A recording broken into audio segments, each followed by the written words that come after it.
সবচেয়ে আল্লাহকে ভয় করে কে? আমরা এই পৃথিবীতে দেখতে পাই আল্লাহ পাক কোটি কোটি মানুষ বানিয়েছেন, কিন্তু আমরা দেখতে পাচ্ছি এই কোটি কোটি মানুষের মধ্যে সবাই কিন্তু আল্লাহকে ভয় করে না। কথা বলেন, ভয় করে? একটা আওয়াজ দিয়ে বলেন, ভয় করে?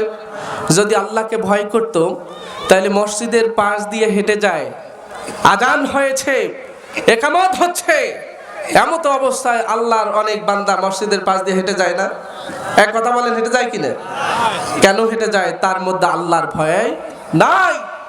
আল্লাহর ভয় যদি তার মধ্যে থাকতো, কোন মানুষ তার মধ্যে যদি আখিরাতের ভয় থাকে, ইমাম নামাজে দাঁড়িয়েছে, মুয়াজ্জিন পিছনে দাঁড়িয়েছে, মুসাল্লি অনেক দাঁড়িয়েছে, অথচ দেখা যায় গ্রামের কিছু মানুষ মসজিদের পাশ দিয়ে যাচ্ছে, মসজিদে ঢুকে না, তাহলে তাদের মধ্যে আল্লাহর ভয় আছে?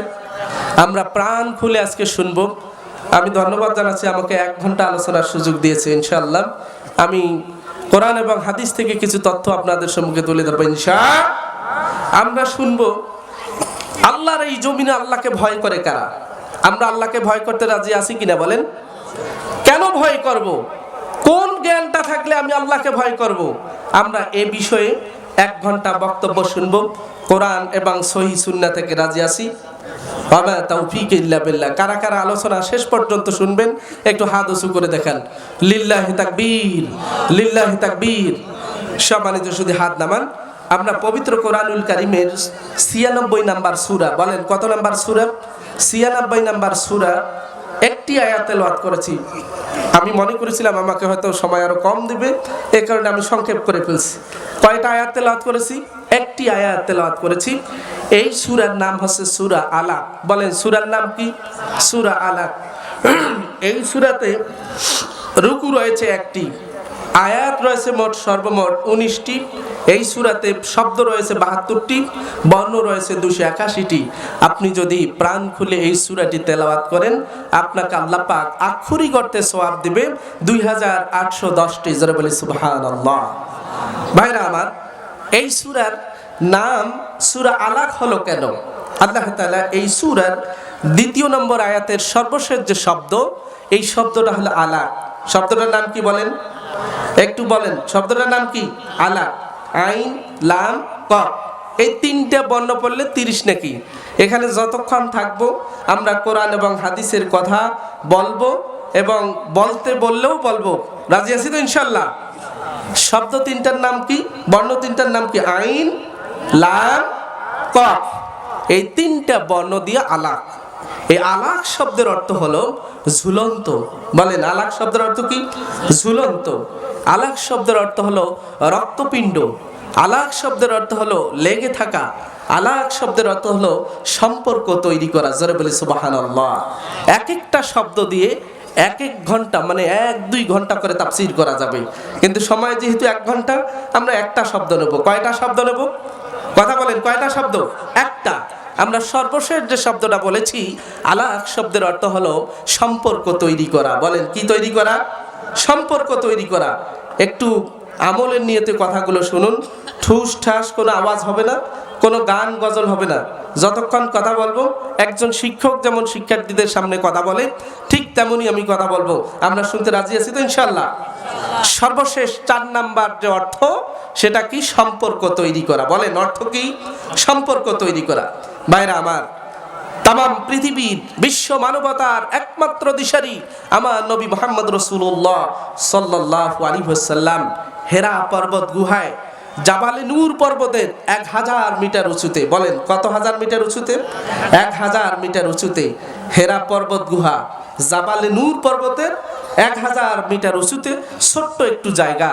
আপনারা যারা হজে গিয়েছেন, ওমরায় গিয়েছেন, তারা হয়তো দেখে এসেছেন। অল্প একটু জায়গা, কোনো মতে একজন সেখানে বসে সেজদা দেওয়া যায়, কোনো মতে নামাজ পড়া। এমনই একটি ছোট্ট জায়গায় আল্লাহর হাবিব তাম পৃথিবীর বিশ্ব মানবতার কল্যাণের জন্য তিনি গবেষণা শুরু করে দিলেন। আত্মমানবতার কল্যাণ কিভাবে করা যায়, তাম পৃথিবীর মানুষগুলোকে কিভাবে জান্নাতের দিকে নেওয়া যায়, কিভাবে একাত্মবাদের দিকে নেওয়া যায়, কিভাবে জাহেলি সমাজ পরিবর্তন করে ইসলামী সমাজ আনা যায়, এই বিষয় নিয়ে আল্লাহর হাবিব জাবালে নূর পর্বতের 1000 মিটার উঁচুতে তিনি গবেষণা শুরু করে দিলেন। এই গবেষণা শুরু হয়ে গেল। আল্লাহ পাক সেই হেরা পর্বত গুহায় পবিত্র কোরআনুল কারীমের প্রথম যে আয়াত নাজিল করলেন, ইকরা, পড়ো বিসমি রাব্বিকাল্লাযী খলাকা। রাম বাম দামের নামে নয়, পড়ো তোমার প্রভুর নামে যিনি তোমাকে সৃষ্টি করেছেন। সুবহানাল্লাহ, আসতে বলুন সুবহানাল্লাহ। আল্লাহ রাব্বুল আলামিন হেরা পর্বত গুহায় জাবালে নূর পর্বতের 1000 মিটার উঁচুতে আল্লাহর হাবিব মুহাম্মদুর রাসূলুল্লাহ সাল্লাল্লাহু আলাইহি ওয়াসাল্লাম আত্মমানবতার কল্যাণের জন্য যখন গবেষণা শুরু করে দিলেন, আল্লাহ রাব্বুল আলামিন আত্মমানবতার কল্যাণের জন্য প্রথম যে আয়াত নাজিল করলেন, ইকরা, পড়ো বিসমি রাব্বিকাল্লাযী খলাকা, এমন মালিকের নামে যে মালিক তোমাকে সৃষ্টি করেছেন, ওই মালিকের নামে পড়াশোনা শুরু করে। জোরে বলি সুবহানাল্লাহ। আল্লাহর হাবিব হেরা পর্বত গুহায় ধ্যানমগ্ন থাকা অবস্থায় এই যে আল্লাহ পাক ওহীর বিধান নাজিল করা শুরু করলেন। শুরু হয়ে গেল বান্দার সাথে আল্লাহর সম্পর্ক। আমরা বলেছিলাম সূরা আলাকের দ্বিতীয় আয়াতের যে সর্বশেষ শব্দ আলাক, আলাক শব্দের অর্থ হলো সম্পর্ক তৈরি করা।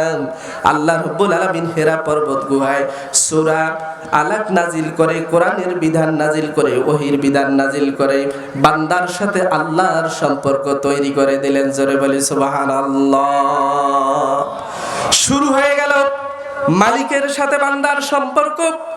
এই সম্পর্ক এই হেরা পর্বত ইউনিভার্সিটিতে সিলেবাস আল্লাহ পাক 1 বছর নয়, 2 বছর নয়, 3 বছর নয়, গবেষণায় এসেছে, ইতিহাস সাক্ষ্য দেয় 22 বছর 5 মাস 14 দিন আল্লাহ রাব্বুল আলামিন এই যে হেরা পর্বত ইউনিভার্সিটিতে কোরআন নাজিল শুরু হলো।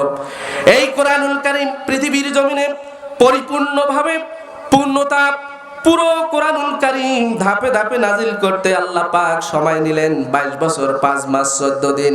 এই 22 বছর 5 মাস 14 দিনে আল্লাহ পাক হেরা পর্বত ইউনিভার্সিটির সিলেবাসটা পরিপূর্ণ করে এই কোরআনুল কারীম বিশ্ববাসীর নিকট উপহার দিয়ে তামাম পৃথিবীর মানুষের সাথে আল্লাহ পাক তার সম্পর্ক তৈরি করে দিলেন। জোরে বলি সুবহানাল্লাহ।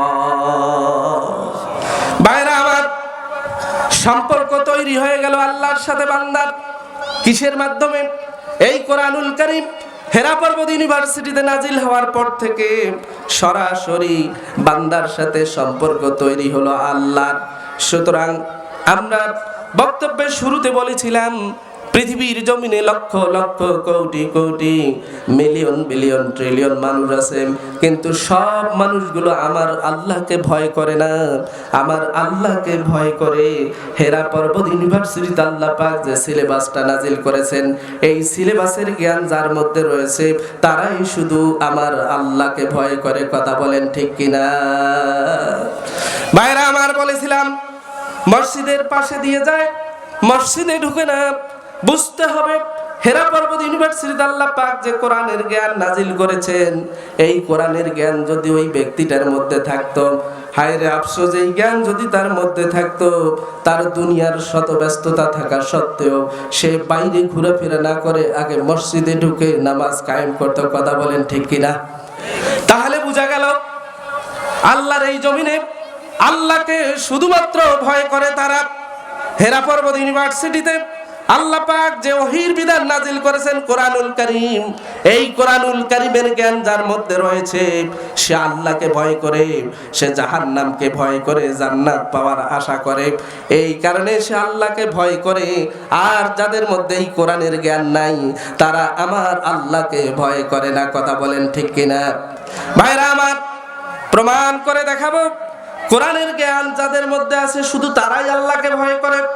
এই কোরআনের জ্ঞান যার মধ্যে নাই তারা আল্লাহকে ভয় করে না। প্রমাণ করে দেখাই। আল্লাহ রাব্বুল আলামিন কোরআনুল কারীমে বলেছেন, ইন্নামা ইয়াখশাল্লাহা মিন ইবাদিহিল উলামা। এই পৃথিবীর জমিনে আমার আল্লাহকে ভয় পায় কারা? আল্লাহ পাক বলেছেন, ইন্নামা ইয়াখশাল্লাহ, নিশ্চয় কেবলমাত্র শুধুমাত্র একমাত্র আমার আল্লাহকে ভয় করে যারা আলেম, যারা জ্ঞানী। জোরে বলি সুবহানাল্লাহ। ভাইরা আমার, আল্লাহ পাক এই আয়াতের মধ্যে আরবি ব্যাকরণের দৃষ্টিকোণ থেকে যদি আমরা একটু গবেষণা করে দেখি, আল্লাহ রাব্বুল আলামিন এই ইন্না শব্দের সাথে একটা বর্ণ যোগ করে দিয়েছেন। বর্ণটার নাম হলো মা। ইন্না, আন্না এগুলো হলো হরফুল মুসাব্বাবিল ফেল। এই বর্ণগুলোর সাথে যখন মা বর্ণ যোগ হয় তখন মা বর্ণটা অর্থ দেয় কেবলমাত্র, শুধুমাত্র, একমাত্র। ভাইরা আমার, কোরআনের তাফসীর চলছে, একটু মনোযোগ সহকারে শুনুন। আল্লাহ একদিকে বলছেন ইন্না, নিশ্চয়, অপর দিকে ইন্নার সাথে আল্লাহ পাক মা বর্ণ যোগ করেছেন। মা শব্দের অর্থ হলো কেবলমাত্র, শুধুমাত্র, একমাত্র। একদিকে নিশ্চয়, অপর দিকে একমাত্র, কেবলমাত্র, শুধুমাত্র। আল্লাহ পাক ইন্নামা শব্দ দ্বারা বুঝাচ্ছেন নিশ্চয়, কেবলমাত্র, শুধুমাত্র, একমাত্র। ইন্নামা ইয়াখশাল্লাহ মিন ইবাদিহিল উলামা। এই পৃথিবীর জমিনে কেবলমাত্র, শুধুমাত্র, একমাত্র যদি আল্লাহকে ভয় করে, তাহলে এই কোরআনের জ্ঞান যাদের মধ্যে রয়েছে তারাই শুধু আল্লাহকে ভয় করে। আর এই কোরআনের জ্ঞান যাদের মধ্যে নেই তারা আল্লাহকে ভয় করে না। কথা বলেন ঠিক কিনা? একটা আওয়াজ দিয়ে বলেন ঠিক কিনা? ভাইরা আমার, ইন্না মানে নিশ্চয়, এটা হরফুল মুসাব্বাবিল ফেল। আরবি ব্যাকরণের দৃষ্টিকোণ থেকে ইন্না এবং আন্নার সাথে যখন মা বর্ণ যোগ হয়, ছাত্র বন্ধুরা তোমরা যারা আছো ভালো করে শুনে নাও, ইন্না এবং আন্নার সাথে যখন মা বর্ণটা যুক্ত হয়, এই মা অর্থ দেয় কেবলমাত্র, শুধুমাত্র, একমাত্র। ইংরেজিতে এটাকে বলা হয় ওয়ানলি। আল্লাহ পাক ইন্নার সাথে মার বর্ণ যোগ করে আল্লাহ পাক বিশ্ববাসীকে বোঝাতে চাচ্ছেন নিশ্চয়, শুধুমাত্র, কেবলমাত্র, একমাত্র আল্লাহর জমিনে আল্লাহকে ভয় করে যারা কোরআনের জ্ঞান যাদের আছে। কথা বলেন ঠিক কিনা? ভাইরা আমার, আজকের এই মাহফিলটা একটি মাদ্রাসাকে কেন্দ্র করে, মাদ্রাসার উন্নয়ন কল্পে। আমি শুরুতে বলেছেন আল্লাহর এই জমিনে আল্লাহকে ভয় করে কারা? আল্লাহর কোরআনের জ্ঞান, ঐশী কেতাবের জ্ঞান, হেরা পর্বত ইউনিভার্সিটির জ্ঞান যার মধ্যে রয়েছে তারাই শুধু আল্লাহকে ভয় করে। কথা বলেন ঠিক কিনা? তো সুতরাং আমরা আমাদের সন্তানকে শিক্ষা দেব হেরা পর্বত ইউনিভার্সিটির যে সিলেবাস, এই সিলেবাস যদি আমরা আমাদের সন্তানকে দিতে পারি, আমার সন্তানের সাথে আমার আল্লাহর সম্পর্ক তৈরি হবে। কথা বলেন ঠিক কিনা? আমরা বক্তব্যের শুরুতে শুনেছিলাম আলাক শব্দের 4টা অর্থ শুনেছিলাম। 4টা শব্দের একটা অর্থ হলো সম্পর্ক তৈরি করা। কি তৈরি করা? সম্পর্ক তৈরি করা। আল্লাহর সাথে বান্দার সম্পর্ক তৈরি হয় এই কোরআনুল কারীম দ্বারা। এছাড়া আর কোনো দিক দিয়ে, কোনো বই দিয়ে আপনি আল্লাহর সাথে বান্দার সম্পর্ক তৈরি করতে পারবেন? একটা আওয়াজ দিয়ে বলেন, পারবে? ভাইরা আমার, ভালো করে শুনুন।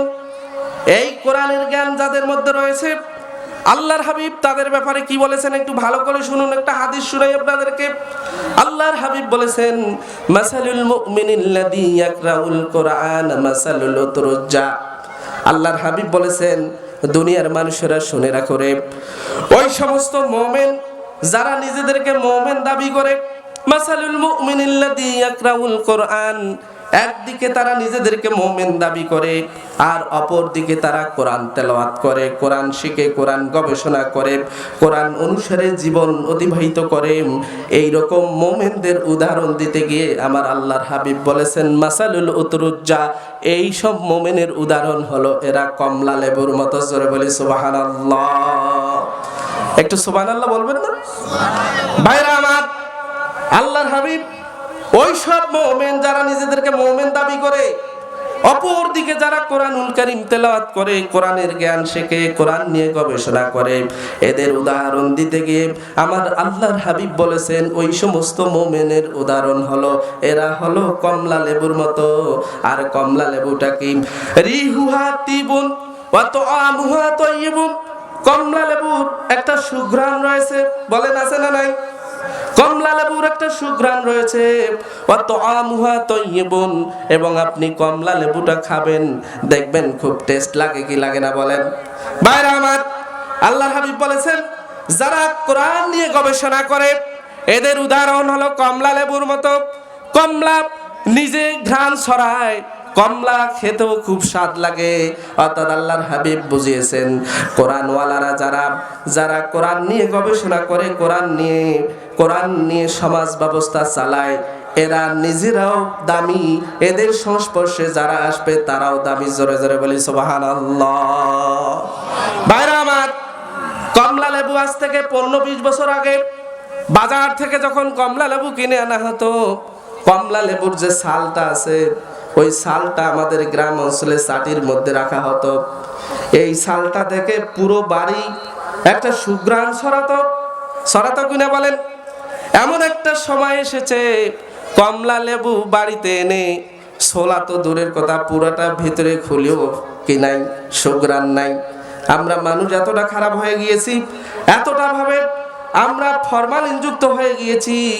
আল্লাহ পাক যেই কমলা লেবুর মধ্যে ঘ্রাণ দিয়েছিলেন, কৃত্রিম ভাবে আমরা পয়জন ব্যবহার করার কারণে সেই কমলা লেবুর মধ্যে এখন কি নাই, ঘ্রাণ নাই। কথা বলেন ঠিক কিনা?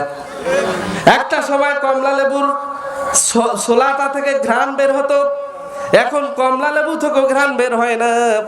ঠিক তদ্রুপ এমন একটা সমাজ ব্যবস্থা এসেছে, আমরা যারা নিজেদেরকে আলেম মনে করি, আল্লাহর হাবিব আমাদেরকে কমলা লেবুর সাথে তুলনা করে উদাহরণ দিয়েছেন। একটা সময় কমলা লেবুর ছোলা থেকে সুঘ্রাণ বের হতো, মানুষরা সেই ঘ্রাণ নিত। এখন এমন একটা অবস্থা এসেছে কমলা লেবুর ঘ্রাণ নাই। ঠিক তদ্রুপ আমরা এখন যারা আলেম ওলামা নিজেদেরকে দাবি করছি, আমাদের নৈতিক চরিত্র অধপতনের কারণে আমাদের শরীর থেকে, আমাদের কাছ থেকে সুঘ্রাণ বের না হয়ে দুর্ঘ্রাণ বের হচ্ছে। কথা বলেন ঠিক কিনা? যেখানে আলেম ওলামার কাছে মানুষ আসার কথা, আমাদের আচার আচরণের কারণে, আমাদের নৈতিক চরিত্র অবক্ষয়ের কারণে মানুষ আলেম ওলামা থেকে অনেক দূরে চলে যাচ্ছে। এটা অত্যন্ত খারাপ একটা অবস্থা আমাদের সমাজে বিরাজ করেছে। এ কারণে যারা আমরা আলেম হব, আমাদের নৈতিক চরিত্র হতে হবে সবচেয়ে দামি। কথা বলেন ঠিক কিনা? ভাইরা আমার, আল্লাহর হাবিব কমলা লেবুর সাথে তুলনা করলেন ওই সমস্ত মোমেন যারা নিজেদেরকে মোমেন দাবি করে, অপর দিকে যারা কোরআন তেলাওয়াত করে, এদেরকে কমলা লেবুর সাথে তুলনা করলেন। আর একদল মোমেন যারা নিজেদেরকে মোমেন দাবি করে কিন্তু কোরআন তেলাওয়াত করে না, এদের উপমা দিতে গিয়ে আল্লাহর হাবিব বলেন, ওয়া মাসালুল মুমিনিল্লাযী লা ইয়াকরাউল কোরআন কামাসালিত তামারা। মোমেন দাবি করে কিন্তু কোরআন তেলাওয়াত করে না, কোরআন গবেষণা করে না। এদের উদাহরণ দিতে গিয়ে আল্লাহর হাবিব বলেন, কামাসালিত তামারা, এদের উদাহরণ হলো খেজুরের মতো। খেজুর আপনি নিজে খাবেন, আপনি স্বাদ পাবেন, আপনি স্বাদ পাবেন কিন্তু অন্য কেউ স্বাদ পাবে না। কমলা লেবু আপনি ছুলবেন, কমলা লেবুর ঘ্রাণ অন্য কেউ কি করবে, সুঘ্রাণ দিবে। কিন্তু আপনি খেজুর খাবেন, আপনি নিজে স্বাদ পাবেন, অন্য স্বাদ পাবে না। আল্লাহর হাবিব বলেছেন, মোমেন দাবি করে কিন্তু কোরআন তেলাওয়াত করে না, কোরআন নিয়ে গবেষণা করে না। এদের উপমা দিতে গিয়ে আল্লাহর হাবিব বলেছেন, এদের উপমা হলো খেজুরের মতো। খেজুরটা কি? লা রিহা লাহা, এই খেজুরের কোনো ঘ্রাণ নাই। কত আমুহা হুলুগুন, কিন্তু খেজুরটা খেতে খুব স্বাদ লাগে। আল্লাহর হাবিব এখানে উপমা দিয়ে বোঝাচ্ছেন, আল্লাহর কোরআনের জ্ঞান যাদের মধ্যে নাই, দুনিয়ার সমস্ত জ্ঞান আপনার মধ্যে রয়েছে, আপনি দুনিয়াতে উপকার লাভ করতে পারেন, আপনার ব্যক্তিগত উপকার হতে পারে, কিন্তু আপনার দ্বারা পৃথিবীর মানুষের উপকার হবে না।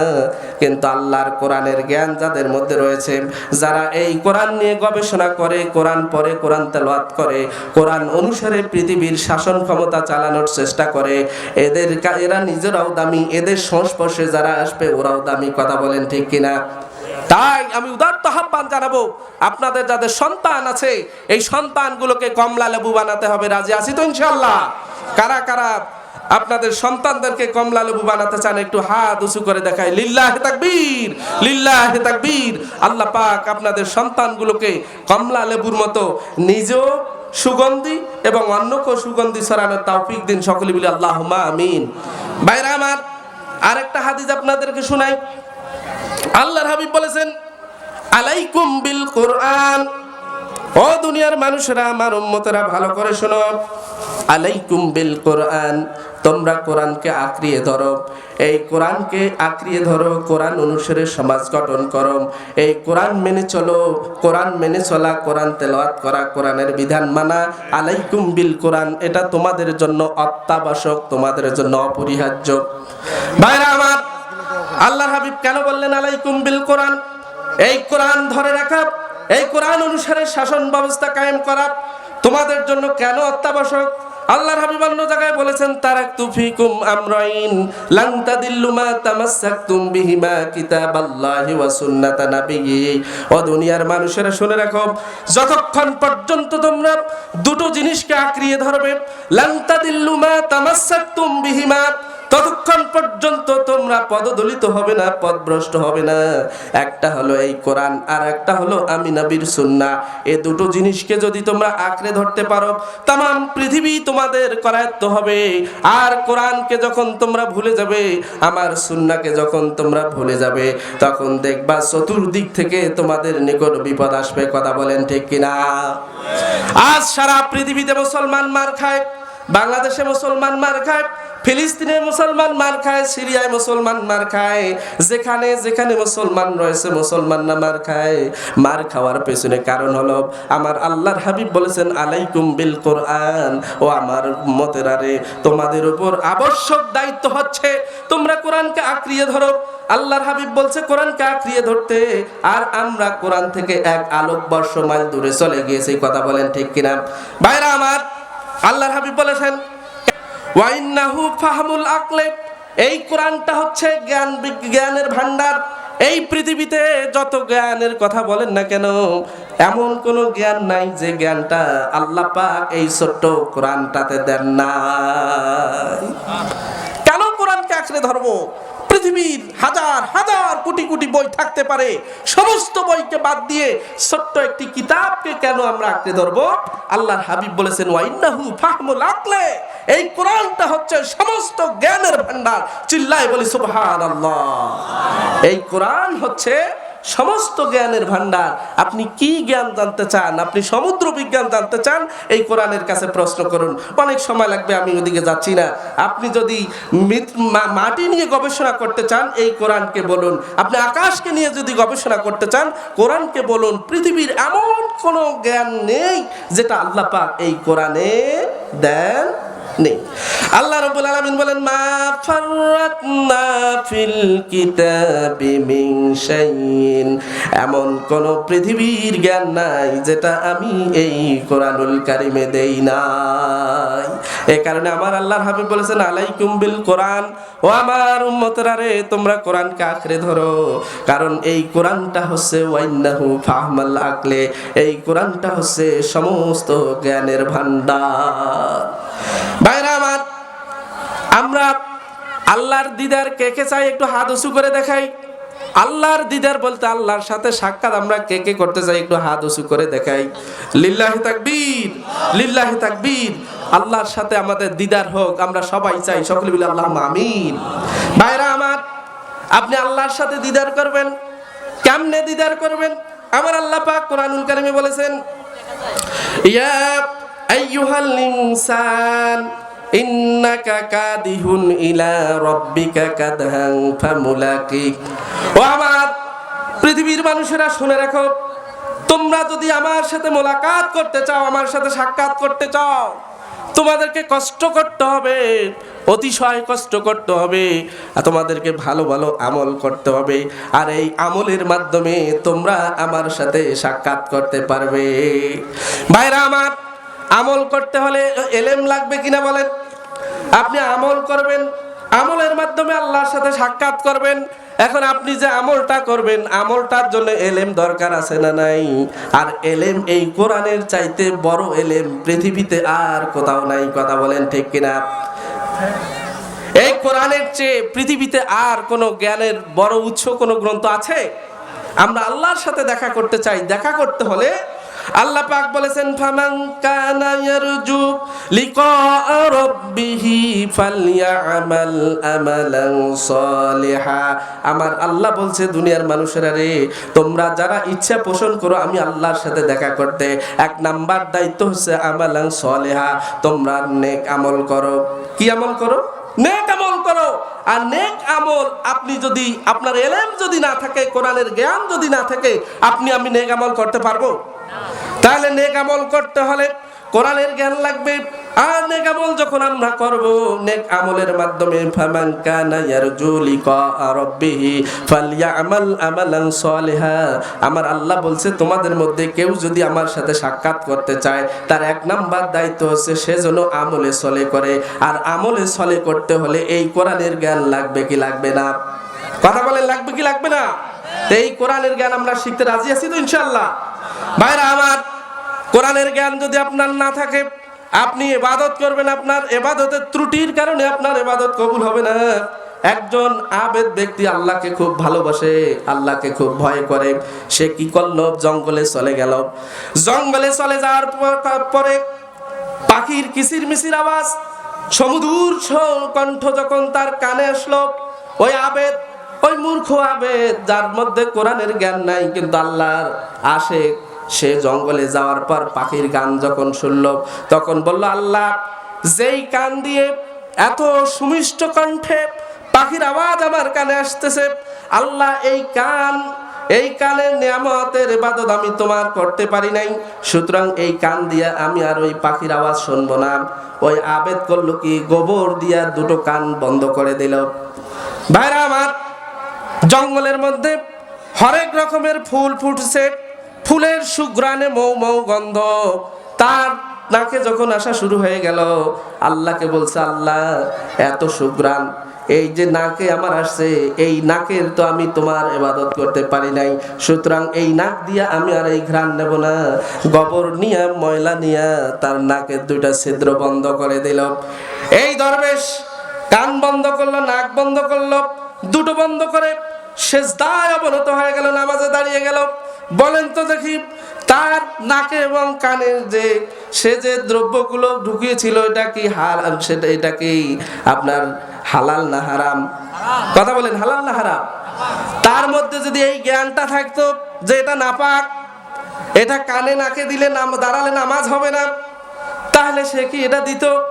ভাইরা আমার, মেসেজ যেটা আমি আপনাদেরকে দিতে চাচ্ছি, আপনি ইবাদত করতে হলো আপনার কোরআনের হক এলেম লাগবে, সহি সুন্নাহর আপনার জ্ঞান লাগবে। আপনি উল্টো পাল্টা করে ইবাদত করবেন, সহি সুন্নাহ অনুসারে আপনি ইবাদত করবেন না, সারা জীবন ইবাদত করবেন, কিন্তু কিয়ামতের ময়দানে গিয়ে দেখবেন আপনার ইবাদতের খাতা শূন্য। কথা বলেন ঠিক কিনা? সুতরাং ইবাদত করতে হলে এই কোরআনের জ্ঞান আপনাকে লাগবে। এই কারণে আল্লাহর হাবিব বলেছেন, আলাইকুম বিল কোরআন, তোমরা পৃথিবীর কোনো জ্ঞান নেওয়ার দরকার নাই, একটা মাত্র জ্ঞান, কোরআনের জ্ঞানটা নাও, তামাম পৃথিবীর জ্ঞান এটার মধ্যে আছে। কথা বলেন ঠিক কিনা? ভাইরা আমার, হাদিসে এসেছে, আনতা আবুদাল্লাহ কাআন্নাকা তারাহু ফাইন লাম তাকুন তারাহু ফাইন্নাহু ইয়ারাক, এমন ভাবে আল্লাহর ইবাদত করবে মনে হবে যে তুমি তোমার আল্লাহকে দেখতেছো। আর যদি তোমার এই ক্ষমতা না থাকে, পাওয়ার না থাকে, মনে রাখবা তোমার আল্লাহ তোমাকে দেখতেছে।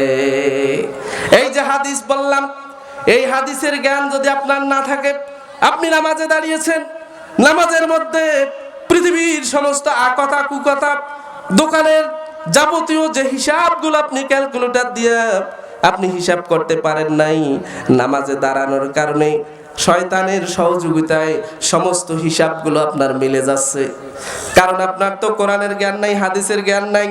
আল্লাহর হাবিব বলেছেন, আনতা আবুদাল্লাহ কাআন্নাকা তারাহু, এমন ভাবে ইবাদত করবে মনে করবে তুমি তোমার প্রভুকে দেখতেছো। আমি হাদিস পড়েছি, আমি নামাজে দাঁড়ালে আমার যখন হাদিসটা মনে হয়, তখন মনে হয় যে আমি আমার আল্লাহকে দেখতেছি। আর যদি এই ক্ষমতা না থাকে, আমার মনে এটা বিশ্বাস হয় আমার আল্লাহ আমাকে দেখতেছে। কথা বলেন ঠিক কিনা? এই অনুভূতি যখন আমার মধ্যে জাগ্রত হবে, নামাজে আমার আকথা কুকথা মনে আসবে না, আমার দোকানের যে হিসাবগুলো মিলে নাই সেটা আসবে না, আমার মধ্যে আল্লাহর মধ্যে একটা প্রেম তৈরি হবে, ভালোবাসা তৈরি হবে। আর এই ইবাদতের মাধ্যমে আমি আল্লাহর সাথে সাক্ষাৎ করতে পারবো। কথা বলেন ঠিক কিনা? এই কারণে আল্লাহ পাক বলেছেন, ফালিকা রাব্বিহি ফালইআমাল আমালান সালিহা, কেউ যদি আমি আল্লাহর সাথে দেখা করতে চায়, তার এক নাম্বার কাজ হচ্ছে তাকে আমলে সলে করতে হবে। আর আমলে সলে তখনই আপনি করতে পারবেন যখন এই কোরআনের জ্ঞান আপনার মধ্যে থাকবে। কথা বলেন ঠিক কিনা? ভাইরা আমার রাসূলুল্লাহ বলেছেন, কেন তোমরা কোরআনকে আঁকড়ে ধরবে? ভালো করে শোনো, আল্লাহর হাবিব বলেছেন এই কোরআনটা কেমন কোরআন, ওয়া নূরুল হিকমা, এই কোরআনটা আল্লাহ পাক নূর দিয়ে ভরপুর করে রেখেছেন। এই কোরআনটা আল্লাহ পাক হিকমত দিয়ে আল্লাহ পাক কোরআনটাকে পরিপূর্ণ করে দিয়েছেন। এই কোরআনটা হচ্ছে জু হিকমাতিন বালেগা। এই কোরআনে আল্লাহ পাক এমন প্রজ্ঞা দিয়েছেন, এমন সায়েন্স দিয়েছেন, এমন বিজ্ঞান দিয়েছেন, পৃথিবীর মানব আবিষ্কৃত বিজ্ঞান এই কোরআনের কাছে ধারে কাছেও নাই। কথা বলেন ঠিক কিনা ভাইরা আমার? এই কারণে আল্লাহর হাবিব বলেছেন তোমরা কোরআনকে আঁকড়িয়ে ধরো, কারণ এই কোরআনটা হচ্ছে নূর। এই যে এই লাইটগুলো জ্বলার কারণে এখানে অন্ধকারকে আমরা দেখতে পাই, বলেন এক কথা বলেন। লাইটগুলো যে জ্বলছে, এই লাইটগুলো জ্বলার কারণে অন্ধকার কি হয়েছে? দূর হয়েছে। লাইটগুলো বন্ধ করলে অন্ধকার আবারও আসবে। আল্লাহর হাবিব বলেছেন এই কোরআনটা হচ্ছে নূর, এই কোরআনটা হচ্ছে আলো। এই কোরআন যার মধ্যে থাকবে তার মধ্যে থেকে, তার শরীর থেকে, তার জীবন থেকে সমস্ত অন্ধকারগুলো দূর হয়ে যাবে। সুতরাং ভাইরা আমার, সম্মানিত বাবারা, সম্মানিত কচিকাঁচা মানিকেরা, তোমার আমার জীবনে সবচেয়ে বড় দায়িত্ব হচ্ছে আলাইকুম বিল কোরআন। এই কোরআনকে আঁকড়িয়ে ধরতে হবে। আমরা রাজি আছি তো ইনশাআল্লাহ? কারা কারা এই কোরআনকে আঁকড়িয়ে ধরবো? একটু হাত উঁচু করে আল্লাহকে দেখাই। লিল্লাহি তাকবীর, লিল্লাহি তাকবীর। ভাইরা আমার, এই কোরআনের জ্ঞানটা কেমন জ্ঞান? আল ইলমু নূরুন মিন আনওয়ারিল্লাহি ওয়া হুয়া ইয়াহদিল ইনসান ইলা মা'রিফাতিল্লাহ। এই কোরআনের জ্ঞান, এই নূরটা এমন একটা নূর, যেই নূরের মাধ্যমে আমরা আল্লাহকে চিনতে পারি। কথা বলেন ঠিক কিনা ভাইরা আমার? এই কারণে আল্লাহ পাক কোরআনুল কারীমে বলেছেন সিবগাতাল্লাহ ওয়া মান আহসানু মিনাল্লাহি সিবগা। ও দুনিয়ার মানুষেরা, পৃথিবীর কারো রঙে রঙিন হইও না। পৃথিবীর কোন নেতা খেতা, পাতি নেতা, উপনেতা, শেষরা নেতা, এগুলো আমি বললে তো ভুল হয়, এদিকে যাচ্ছি না। ভাইরা আমার, আল্লাহ পাক বলছেন কারো রঙে রঙিন হইও না। সিবগাতাল্লাহ, তোমরা আমি আল্লাহর রঙে রঙিন হও। আর আমি আল্লাহর রংটা কত না উত্তম রং, জোরে বলি সুবহানাল্লাহ। এই আল্লাহর রঙে রঙিন হতে হলে এই কোরআনের জ্ঞান জানা লাগবে কি লাগবে না বলেন? কোরআনের জ্ঞান বাদ দিয়া পৃথিবীর কেউ যদি বলে যে আমি আল্লাহর রঙে রঙিন হয়েছি, এটা শয়তানও বিশ্বাস করবে। কথা বলেন, করবে? সুতরাং আল্লাহর রঙে রঙিন হতে হলে এই কোরআনের জ্ঞান লাগবে। আজকে আমরা বিভিন্ন নেতার রঙে রঙিন হই। অমুক নেতার, বলেন অমুক নেতার আদর্শ, অমুক নেতার আদর্শে আমি মানে কি সৈনিক যেন ভুলে গেছি, আমি অমুক নেতার আদর্শে উজ্জীবিত সৈনিক আমি। ভাইরা আমার, পৃথিবীর কোন নেতা আপনার আদর্শ আমার আদর্শ হতে পারে? একটা আওয়াজ দিয়ে বলেন, হতে পারে? আমার আপনার যদি আদর্শ হতে হয়, আদর্শ নেতা হতে হয়, তাহলে আমার আপনার হৃদয়ের স্পন্দন, আমার হৃদয়ের স্পন্দন আমার নবী মুহাম্মদ রাসূলুল্লাহ সাল্লাল্লাহু আলাইহি ওয়াসাল্লাম। আমি যদি কাউকে আদর্শ হিসেবে মানতে হয়, তাহলে মানতে হবে আমার নবীকে। রাজি আছি তো ইনশাআল্লাহ? ভাইরা আমার, এই কোরআনকে কেন আমরা আঁকড়ে ধরবো? এই কোরআন এটা শুধু নূর নয়। আল্লাহ পাক আল্লাহর হাবিব বলেছেন ওয়া নূরুল হিকমা। একদিকে কোরআনটা হচ্ছে নূর, অপর দিকে এটা বিজ্ঞান দিয়ে ভরপুর। আল্লাহ বলছেন ইয়াসিন ওয়াল কুরআনিল হাকীম। জোরে বলি সুবহানাল্লাহ। আল্লাহ পাক এই কোরআনটাকে হাকিম বলেছেন, বিজ্ঞানময় কোরআন বলেছেন। আজ আমাদের বাংলাদেশে যে সিলেবাস, বাংলাদেশে যে পড়াশোনার সিস্টেম, মানবিক আলাদা, বিজ্ঞান শাখা আলাদা, বলেন এরকম আছে না নাই? কারিগরি শাখা আলাদা। এই যে তিনটা শাখায় বিভক্ত করল, এদের মধ্যে যদি কোরআনের জ্ঞান থাকতো, যারা এই শিক্ষা ব্যবস্থার সাথে যারা জড়িত, যারা সিলেবাস প্রণেতা, এদের মধ্যে যদি কোরআনের জ্ঞান থাকতো, এরা তিনটা বিভাগে ভাগ করতো না। এই কোরআনটার মধ্যে সমস্ত বিভাগ আছে কি নাই বলেন? কথা বলেন, আছে কিনা? আজ বিজ্ঞান শাখা আলাদা, মানবিক শাখা আলাদা, পড়াশোনা হবে একটা শাখা, সেটা হবে এই কোরআনের শাখা। এই কোরআনের শাখায় যখন আমরা শিক্ষিত হব, এখানে বিজ্ঞান থাকবে, কারিগরি থাকবে, মানবিক থাকবে, সব শিক্ষার সফল সমন্বয় হচ্ছে এই মহাগ্রন্থ আল কোরআন। কথা বলেন ঠিক কিনা? আজ আমরা শিক্ষা ব্যবস্থাটাকে ভিন্ন দিকে নিয়ে গিয়েছি। কেউ বা সায়েন্স পড়ছে, কেউ বা মানবিকে পড়ছে, কেউ বা কারিগরিতে পড়ছে, কিন্তু এই কোরআনের শিক্ষার সমন্বয় যদি আমরা বাংলাদেশে ঘটাতে পারতাম, তাহলে আমাদের এভাবে বিভিন্ন শাখা উপশাখায় ভাগ করা লাগতো। এই কোরআনটা তো একটা জীবন্ত বিজ্ঞান, বিশ্বাস হয়? প্রমাণ করলে অনেক সময় লাগবে, আমি এদিকে যাচ্ছি না। ভাইরা আমার, এই কোরআন কেন আঁকড়িয়ে ধরবো? আল্লাহর হাবিব কেন বলেছেন আলাইকুম বিল কোরআন? আল্লাহর হাবিব বলেছেন কোরআনটা কেমন কিতাব তোমরা শুনে রাখো। ওয়ায়ুনাবিউল ইলম, এই কোরআনটা হচ্ছে জ্ঞানের ঝর্ণাধারা। আল্লাহর হাবিব সুন্দর সুন্দর উদাহরণ দিয়ে বুঝিয়েছেন। আপনি যখন হিমছড়িতে যাবেন, ঝর্ণা আপনি দেখবেন উপর থেকে সুন্দরভাবে ঝর্ণার পানি পড়ছে, কিন্তু শেষ হয় না। সুন্দর করে ছলকল ভাবে যখন পানিগুলো নিচের দিকে পড়ে, দেখতে খুব সুন্দর লাগে। এই পানি কখনো শেষ হয় না। শীতকালেও চলে, গরমকালেও চলে, 24 ঘন্টা চলে। কথা বলেন ঠিক কিনা? আল্লাহর হাবিব বলেছেন এই কোরআনটা কেমন কিতাব? ওয়ায়ুনাবিউল ইলম, এই কোরআন হচ্ছে ঝর্ণার যেমন পানি শেষ হয় না, এই কোরআনকে যদি তুমি ধারণ করো, লালন করো, এই কোরআনের জ্ঞান ঝর্ণার পানি যেমন শেষ হয় না, এই কোরআনের জ্ঞান তেমনই শেষ হয় না। সুতরাং পৃথিবীর মানব রচিত কোনো গ্রন্থের দিকে যাওয়ার দরকার নাই। পৃথিবীর সেরা জ্ঞানী বিজ্ঞানী ডাক্তার যদি হতে চাও, তাহলে এই কোরআনের কাছে ফিরে আসো। এই কোরআন তোমাকে সারা পৃথিবীর সর্বশ্রেষ্ঠ বিজ্ঞানী বানাবে। এই কোরআন তোমাকে সারা পৃথিবীর সর্বশ্রেষ্ঠ ডাক্তার বানাবে। এই কোরআন তোমাকে সারা পৃথিবীর শ্রেষ্ঠ দার্শনিক বানাবে। বিশ্বাস হয় কি হয় না? আওয়াজ দিয়ে বলেন, বিশ্বাস হয়? বিশ্বাস আপনাকে হতেই হবে, কারণ আল্লাহর হাবিবের কথা কখনো মিথ্যা হতে পারে? ভাইরা আমার, এই কোরআনটা হচ্ছে ঝর্ণার বৃষ্টির মতো। ঝর্ণার পানি যেমন শেষ হয় না, এই কোরআনকে যারা গবেষণা করে, গবেষকরা এই কোরআন থেকে এমন জ্ঞান নেয়, প্রতিনিয়ত নতুন নতুন জ্ঞান নেয়। জ্ঞান কখনো শেষ হয় না। ভাইরা আমার, এবার আসুন, আল্লাহর হাবিব কেন বলেছেন আলাইকুম বিল কোরআন? তোমরা কোরআনকে আঁকড়ে ধরো কেন? এরপর আল্লাহর হাবিব এই লম্বা হাদিসের মধ্যে বলেছেন ওয়া আহদাসুল কুতুবি বির রহমানে আহদা। ভালো করে শুনেন, আল্লাহর হাবিব বলেছেন এই পৃথিবীর মধ্যে যত কিতাব রয়েছে, যত বই পুস্তক রয়েছে, সবচেয়ে লেটেস্ট, সবচেয়ে অত্যাধুনিক, সবচেয়ে দামি কিতাব হচ্ছে মহাগ্রন্থ আল কোরআন। ওয়া আহদাসুল কুতুবি বির রহমানে আহদা, আল্লাহর পক্ষ থেকে এই পৃথিবীর জমিনে সবচেয়ে শ্রেষ্ঠ কিতাব, সবচেয়ে সর্বাধুনিক কিতাব, সবচেয়ে দামি কিতাব হচ্ছে মহাগ্রন্থ আল কোরআন। জোরে বলি সুবহানাল্লাহ। আধুনিক এই কোরআন হচ্ছে লেটেস্ট, এটা কখনো ওল্ডেস্ট হবে না, এটা সদা সর্বদা লেটেস্ট। কথা বলেন ঠিক কি না? ভাইরা আমার, এই কোরআনটা কেমন কিতাব? আমার আল্লাহর হাবিবের একজন সাহাবী ইবনে আব্বাস রাদিয়াল্লাহু তাআলা আনহু বলেছেন ইন্নাল কোরআনা ইউফাসসিরুহুজ জামান, এই কোরআনটা যখন যে সময় যে যুগত পড়ে, যখন যা দরকার সমস্ত কিছু আল্লাহ পাক এই কোরআনে দিয়েছেন। সুতরাং এই কোরআন কখনো ওল্ডেস্ট হবে না।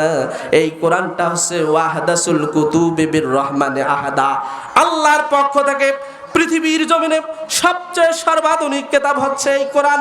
সুতরাং আমার আপনার সন্তানকে আমরা যদি পৃথিবীর বুকে দামি বানাতে চাই, তাহলে এই কোরআনের জ্ঞান আমরা কারা কারা দিতে রাজি আছে? একটু হাত উঁচু করে দেখাই। লিল্লাহি তাকবীর, লিল্লাহি তাকবীর, আল্লাহু আকবার। ভাইরা আমার, এই কোরআনের জ্ঞান যারা ধারণ করে, একদল আছে সমাজে যারা মাদ্রাসায় পড়াশোনা করে, যারা আলেম হয়, ওলামা হয়, এদেরকে দেখলে সমাজের এক শ্রেণীর মানুষ নাক ছিটকায়। কথা বলেন ঠিক কিনা?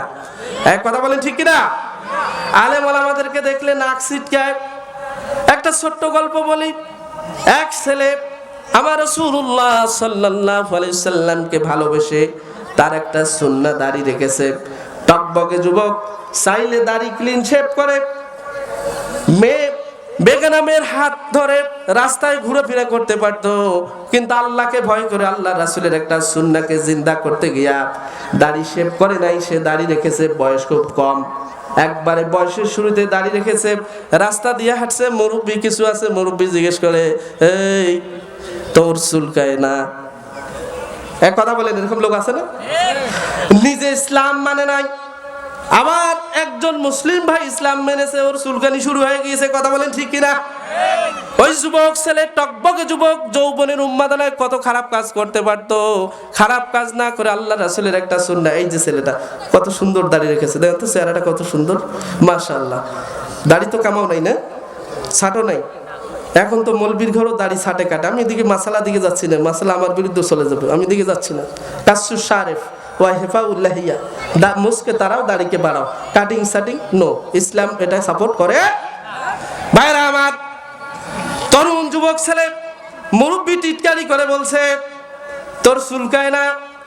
ওই তরুণ ছেলে বলছে বাপজান আমার চুলকায় না, কিন্তু যে বলে তার চুলকায়, কথা বলেন ঠিক কিনা?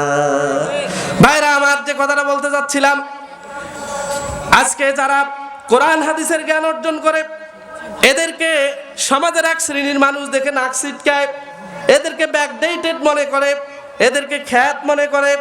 এরা মনে করে যে এরা পৃথিবীর জন্য বোঝা, এদের কোনো দাম নাই, এদের কোনো মূল্য নাই। এক শ্রেণীর মানুষ এরকম আচরণ করে কিনা বলেন?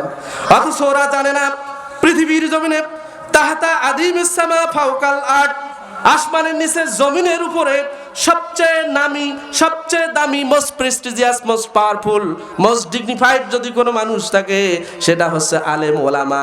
কিন্তু এক শ্রেণীর মানুষ এই কোরআনের জ্ঞান না থাকার কারণে তারা আলেম ওলামাদেরকে দেখলে তাদের চুলকানি শুরু হয়, কি হয় না?